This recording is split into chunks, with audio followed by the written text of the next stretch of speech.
Plumbers association తరఫున మేము electrician తరఫున మాట్లాడుతున్నానండి. ఇక్కడ వచ్చేసి ఇంతకుముందు వచ్చేసి రాజు, లతీఫ్, సురేంద్ర అనే వ్యక్తులు ముగ్గురు కలిసి ఇంతకుముందు మా ప్రెసిడెంట్ ప్రకాష్ అనే వ్యక్తి ఉండేవాడు. ఆయన చనిపోయి చాలా సంవత్సరాలు అవుతుంది. తర్వాత వచ్చేసి అన్వర్ అనే వ్యక్తి ప్రెసిడెంట్గా ఎన్నుకున్నాము. అన్వర్ కూడా చనిపోయాడు కొద్ది కాల క్రితము.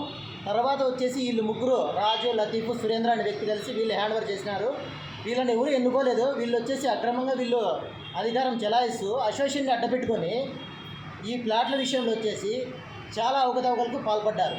దాదాపుగా వచ్చేసి ఎలక్ట్రీషియన్లకు వాళ్ళ తోటి కార్మికులకు అన్యాయం చేస్తూ వీళ్ళు వచ్చేసి బయట వ్యక్తులకి వాళ్ళు ఎలక్ట్రీషియన్ అని బినామీ పేరు మీద పెట్టుకొని బయట వ్యక్తులకి అమ్ముకున్నారు సార్. వీళ్ళు అమ్ముకొని వీళ్ళు వైసీపీ నాయకులకి అడ్డపెట్టుకొని చాలా అక్రమాలు చేశారు. ఇంతకుముందు కూడా వచ్చేసి చాలా అక్రమాల విషయంలో కూడా వీళ్ళ భాగవతాలు చాలా వరకు కంప్లైంట్స్ ఉన్నాయి వీళ్ళ మీద. కానీ వీళ్ళు వచ్చేసి వైసీపీ గవర్నమెంట్ తీరా ఎలక్షన్ కోడ్ వచ్చిన తర్వాత పునాదులు వేశారు. ఇంతకుముందు కోర్టులో ఉందని చెప్పి మేమంతా నమ్మాము. మాకంతా విషయం తెలియదు, మాకంతా సమావేశం పరచలేదు. మాకు ఏ విషయం తెలియకోకుండా పునాదులు వేసి వీళ్ళు వచ్చేసి ఒక ఎలక్ట్రీషియన్తో 2 లక్షలు 3 లక్షలు కేవలం 10 మంది ఎలక్ట్రీషియన్కి ఇచ్చి బయట వ్యక్తులకి అమ్ముకొని ఇంకా బినామీ పేర్ల మీద ఒకరికి వచ్చేసి రాజు అనే వ్యక్తికి 12 ప్లాట్లు ఉన్నాయి, సురేంద్ర అనే వ్యక్తికి 9 ప్లాట్లు ఉన్నాయి, ఇక్కడ లతీఫ్ అనే వ్యక్తికి 9 ప్లాట్లు ఉన్నాయి, అన్వర్ వాళ్ళ కొడుకులకి 4 ప్లాట్లు ఉన్నాయి. మొత్తం టోటల్ వీళ్ళ రాజు ఫ్యామిలీకే అసోసియేషన్ అంటే రాజు తమ్ముడు సురేంద్ర వీళ్ళ ఫ్యామిలీకే సరిపోయింది. మొత్తం ఎలక్ట్రీషియన్ ఇచ్చిన ప్లాట్లు స్థలాలు మొత్తం వీళ్ళకే సరిపోయినాయి. ఇంకా మిగతా ఎలక్ట్రీషియన్లకు అన్యాయం చేస్తూ మిగతా వాళ్ళకి వీళ్ళకి కావాల్సిన మద్దతు ఇచ్చే నాయకులకు కలుపుకుంటూ మా తోటి కార్మికులకు తీవ్ర అన్యాయం చేస్తున్నారు. మీకు ఏదో వైసీపీ గవర్నమెంట్ సపోర్ట్ చేశారు, వాళ్ళు పోయారనుకుంటే ఇప్పుడు టీడీపీకి సంబంధించిన లోకల్ వ్యక్తులు ఈ పరిస్థితి సుధాకర్ అనే వ్యక్తి, మాధవరెడ్డి అనే వ్యక్తి, బొమ్మినేని ప్రసాద్ అంట ఆ వ్యక్తి వీళ్ళంతా కలిసి టీడీపీలో ఉంటూ తీవ్ర అన్యాయం తోటి కార్మికులు చేస్తున్నారు. వీళ్ళకి ఎన్ని ప్లాట్లు ఇచ్చినారో తెలియదు మాకే, వీళ్ళ లోపల రాజకీయాలు ఏమో తెలియదు మాకే. ఈ విధంగా ఈ టీడీపీ వాళ్ళైనా కూడా మా మీద కేసులు బనాయించి టీడీపీ వాళ్ళమైన మా కార్యకర్తల మీద వీళ్ళు కేసులు బనాయించి తీవ్ర అన్యాయం చేస్తున్నారు.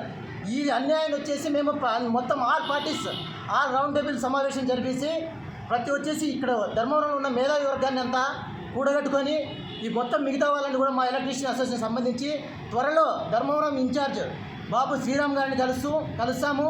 మరి వచ్చేసి నెక్స్ట్ మన గౌరవనీయులైన బీజేపీ రాష్ట్ర మన హెల్త్ మినిస్టర్ గారు గౌరవ మన సత్యకుమార్ యాదవ్ గారిని కూడా కలిసి మేమంతా ఈ జరిగిన అన్యాయం మీద తీవ్రంగా మనం వచ్చేసి ఆ దగ్గర మేము బాధపడి మాకు అన్యాయం చేయవలసిందిగా మేము కోరుచున్నాము.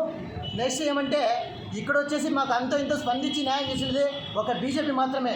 వాళ్ళలో గొడుగు నాగరాజు అనే వ్యక్తి లైవ్లో కూడా లేడు, కేసులో అతన్ని ఇరికిచ్చారు. నెక్స్ట్ వచ్చి సోమ్య అనే వ్యక్తి మాకు తెలియదు. ఇది వచ్చేసి నారాయణస్వామి గారు స్థలం, నారాయణస్వామి గారు దీన్ని డెమాలిష్ చేశారు. గతంలో అతన్ని బిల్డింగ్ డెమాలిష్ చేశారు. దాని విషయం మీద ఎవరు మాట్లాడరు. ఈ రాజు, లతీఫ్, సురేంద్ర అనే వ్యక్తి మీద కేసులు కూడా ఉన్నాయి. అవి వచ్చేసి మున్నుత్తారు. కానీ ఇప్పుడు మేము అన్యాయాన్ని ప్రశ్నిస్తుంటే మా మీద కేసులు పెడుతున్నారు. ఇది ఎంత దారుణం, ఇది ఎంత అన్యాయం ఇది. దయచేసి మాకు శ్రీరామ్ బాబు గారు కానీ, సత్యకుమార్ సార్ కానీ, మన జనసేన నాయకుడు మధుసూదన్ రెడ్డి గారు కానీ, ఇంకా మన సిపిఎం కమ్యూనిస్టులు కానీ, ఆల్ పార్టీస్ టోటల్ పార్టీస్ మాకు మద్దతు ఇచ్చి మాకు న్యాయం చేయవలసిందిగా కోరుచున్నాం. ఇంకా ఫర్దర్గా మేము వచ్చేసి అందరినీ కూడగట్టుకొని దీన్ని ఉద్యమం రాకుండా దీనికి తగ్గేదే లేదు. ఎంత దూరమైనా మాకు న్యాయం జరిగేంత వరకు ముందుకు వెళ్తామని చెప్పేసి మేము మీడియా ముఖంగా మేము ప్రతి ఒక్కరిని కోరుచున్నాం సార్. గొడుగు నాగరాజు ఆయన సోములకి వాళ్ళకి సంబంధమే లేదు సార్. అనవసరం వాళ్ళు ఇచ్చేసారు. మేము పోయి వాళ్ళ సహాయం కోరినాం. అంతవరకు సంబంధించిన బిల్డింగ్ పోయినారు చూడండి, సంబంధం